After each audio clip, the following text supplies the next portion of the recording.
Get ready for transcription in 5, 4, 3, 2, 1, start.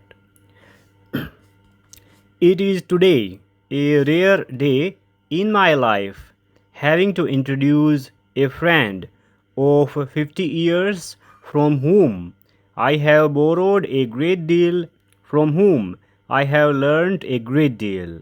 I think it was Lord Keynes who said that in human affairs one should not minimize the role of vested interest, but he had the courage to say that, in his view, in the long run, ideas are probably more influential than vested interests.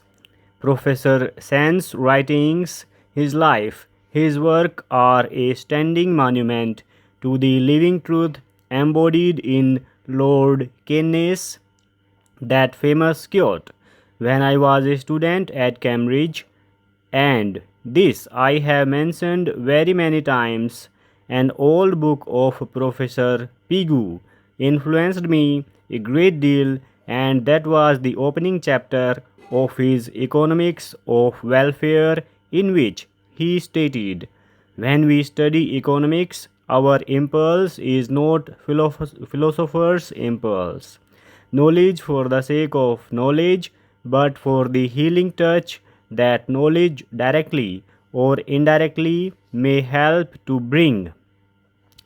I think in our times we have seen Professor Sen's writings have influenced not only national policies but also the way the world thinks about issues of development, about poverty, about inequalities, gender inequalities in particular. In all these areas, Professor Sen has been a great pathfinder. Wonder, I believe, he once said, is the beginning of philosophy, and I go back to Pigou when he said, it is not wonder, but the social enthusiasm which revolts against the joylessness of withered life and the filth of mean streets, which is the beginning of the economic science. Professor San is no ordinary economist.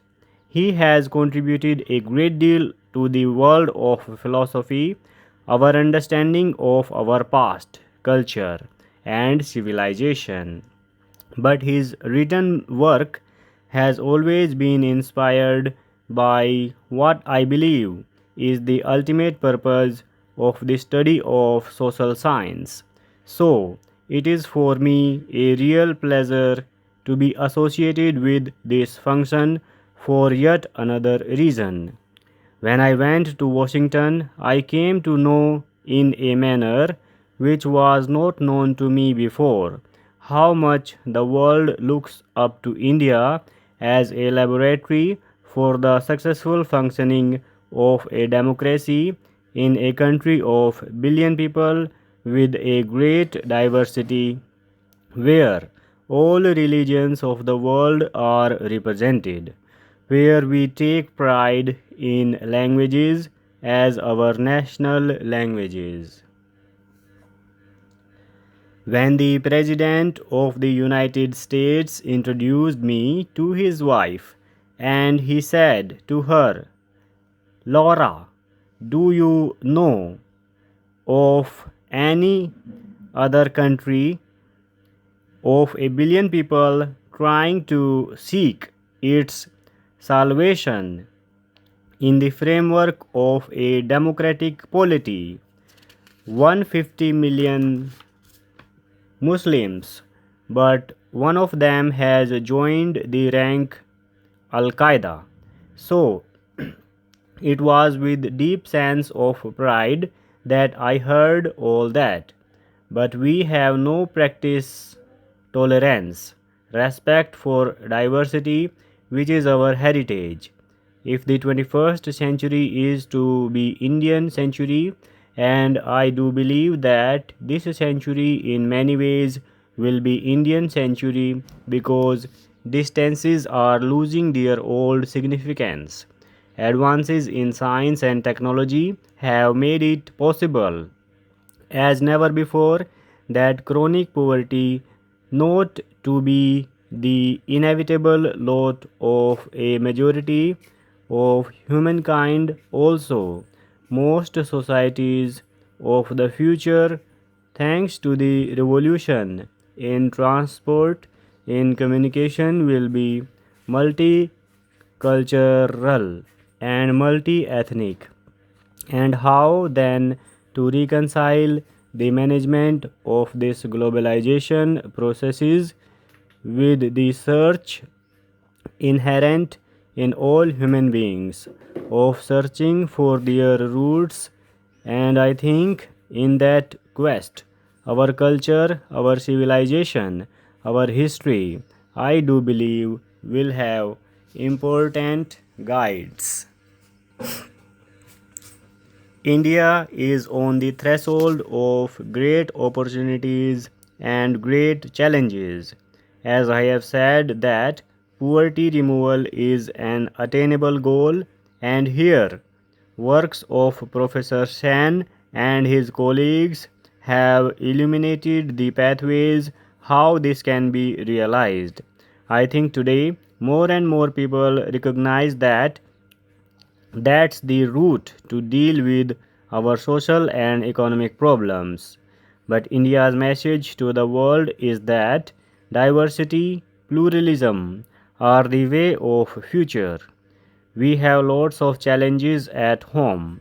At times, skepticism, to which Professor San has so brilliantly referred in this new book, takes us in many directions. Sometimes it breeds cynicism.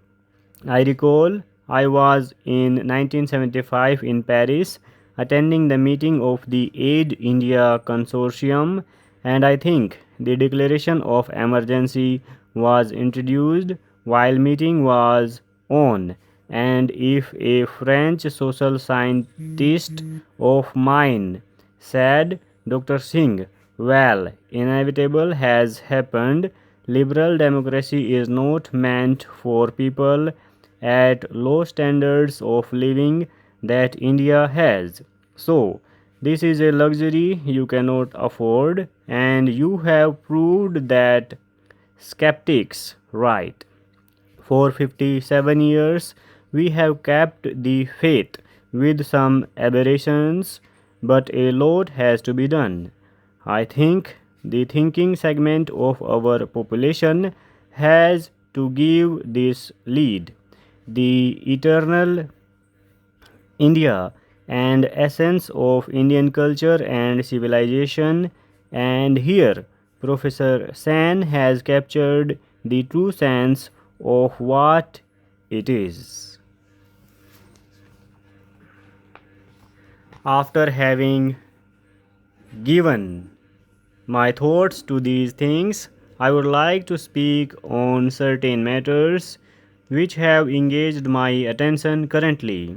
Madam, I feel that at this hour we have to devote our attention to saving every rupee that we can. In that context, I say that as far as construction of buildings is concerned, it should be done in the same perspective. I mean, there are stations which have been demolished, stations which could have been quite serviceable for years to come. There were some very good stations. They were quite strong ones. Some were given a new look. At this hour of emergency, when we need every rupee to be served, this has to be given serious consideration too. The second point that I would like to bring to the notice of the Honorable Minister of Railways is that as far as the narrow gauge railway lines are concerned, I have gone through some of their financial aspects and I am not really happy. I feel that as early as possible, the narrow gauge should be abolished because if you could save to the tune of rupees 2.5 crores annually, and the same could be invested in converting the line into broad gauge or even meter gauge, that would be a better project. Full stop. Project. Full stop.